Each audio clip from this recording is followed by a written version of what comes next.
지난 시간에 본 것처럼 다윗은 이제 성전을 섬길 레위인들을 준비시키는데 4절, 5절에서 보는 것처럼 레위 사람들을 네 무리로 나눕니다.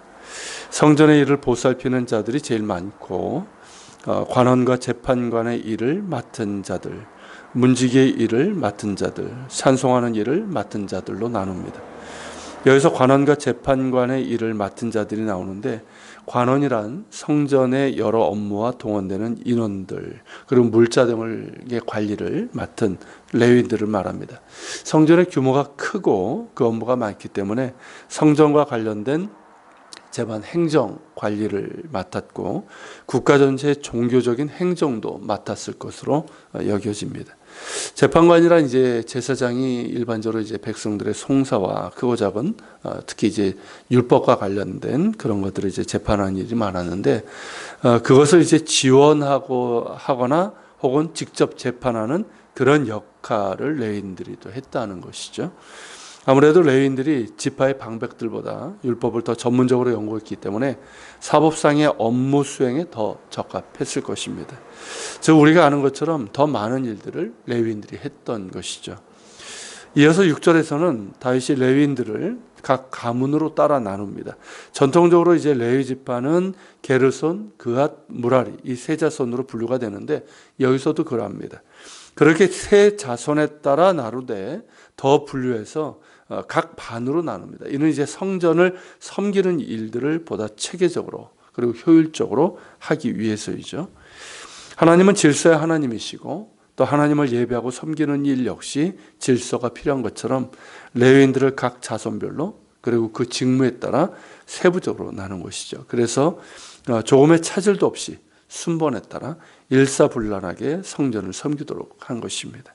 참 지혜로운 방법입니다. 그리고 이제 7절부터는 각 가문의 우두머리 된 자들의 이름이 나옵니다. 그 중에 이제 그앗의 자손 중에 아론과 모세의 후손들이 나오죠. 13절에서는 아론의 자손들, 곧 제사장의 자손들에게 어떤 직무가 주어졌는지를 밝히고 있습니다. 제사장들은 레위인 중에서도 특별히 구별되었기 때문에 몸을 성결하게 하여 영원토록 심히 거룩한 자가 되어 여호와 앞에 분향하고 섬기며 영원토록 그 이름을 축복하게 되어 있습니다. 여기서 여호와 앞에 분향한다는 것은 백성들의 죄를 속죄하는 희생제물을 바치는 것과 성소 안에 들어가 하나님 앞에 백성의 죄를 속죄하는 역할이 포함됩니다. 제사장들에게 있어서 가장 중요하게 강조되는 것은 하나님 앞에 성결하여 거룩한 자가 되라는 것입니다. 거룩하신 하나님 앞에 나아가서 속죄의 제물을 드리며 백성들의 죄를 아뢰며 중재하는 자니까 성결의 거룩한 자가 되라는 것은 너무나도 당연합니다. 제사장은 하나님과 백성들 사이를 중재하는 역할을 합니다. 백성들의 죄를 하나님께 아뢰며 속죄의 은혜를 구하고 또 하나님의 속죄의 은혜와 말씀을 받아서 백성들에게 전하는 역할을 합니다. 그러므로 거룩과 성결은 제사장에게 가장 기본이고 가장 중요한 일입니다. 그가 하는 어떤 일보다도 더 중요한 것이 하나님 앞에 성결하여 거룩한 자가 되는 것입니다. 그래야만 하나님을 예배하며 하나님 앞에 나아갈 수 있고 또 하나님과 백성 사이의 중재자로서의 역할을 감당할 수 있습니다. 신약 성경 베드로전서 2장 9절에서는 우리를 가리켜 왕같은 제사장이라고 말씀하고 있습니다. 예수 그리스도 안에서 우리의 위치와 역할이 무엇인지를 알려주는 것인데 실로 어마어마한 특권이며 또한 축복이라고 할 수가 있습니다. 이제 더 이상 하나님과 백성 사이에 중재자는 필요가 없습니다. 오직 예수 그리스도만이 우리의 중보자가 되십니다. 그리스도 안에서 우리는 언제든지 하나님의 거룩하신 보좌 앞으로 나아갈 수 있습니다.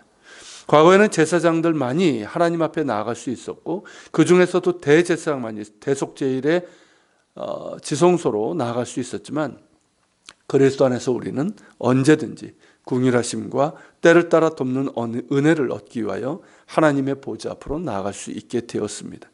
이 얼마나 놀라운 은혜이며 특권이겠습니까? 또한 우리는 그리스도와 사람들 사이에서 제사장과 같은 역할을 하도록 부르심을 받았습니다. 과거 제사장들이 죄인들을 하나님께로 이끈 것처럼 우리 역시 아직 구원받지 못한 이들을 그리스도께로 인도하고 그들이 그리스도를 통해서 죄사함의 구원을 받아 우리와 같이 하나님의 보좌 앞으로 나아갈 수 있도록 해야 합니다. 그런 면에서 왕같은 제사장이란 그리스도의 대사와 같은 말이고 그리스도의 편지요 향기라는 말과도 같습니다. 그렇다면 우리에게도 동일하게 하나님 앞에 성결하고 거룩함이 요구됩니다.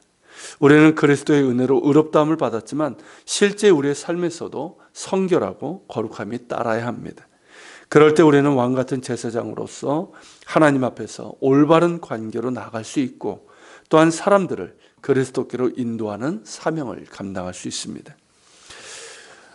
어느 신학자가 이런 말을 합니다. 오늘날 많은 사람들이 여전히 불신앙의 사람들로 남아있는 이유 중에 하나는 그들이 진정으로 거듭난 그리스도인들을 만나지 못했기 때문이다 라는 것입니다.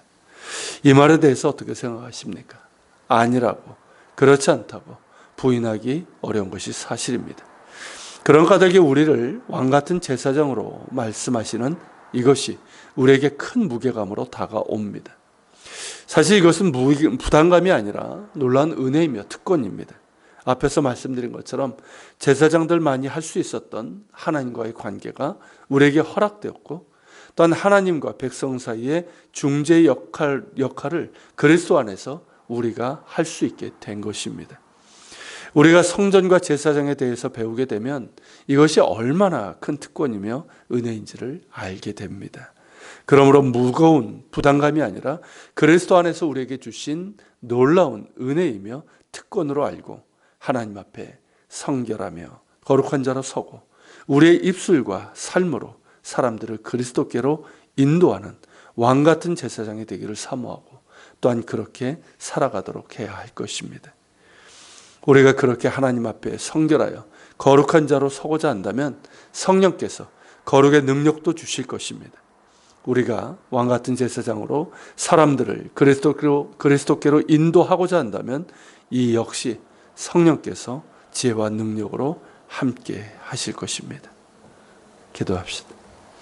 오늘 말씀을 기억하면서 기도합시다. 주님, 오늘은 우리가 레위인들의 역할들, 특별히 제사장의 역할을 맡은 아론의 자손들의 모습을 보았는데 그들에게 주어진 가장 중요한 것이 하나님 앞에 성결하여 거룩한 것입니다.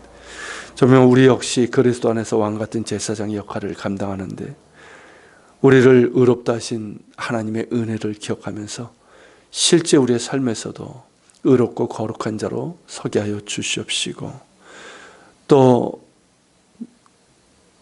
불신앙의 사람들 또 하나님을 떠난 자들을 그리스도께로 다시금 인도할 수 있는 그 역할을 감당할 수 있는 왕같은 제사장이 되게 하여 주시고 이를 위해서 더욱더 하나님 앞에 거룩하고 성결하며 정말 모든 면에서 거듭난 그리스도인으로 더욱더 날마다 새로워지고 성숙해질 수 있도록 도와주시옵소서.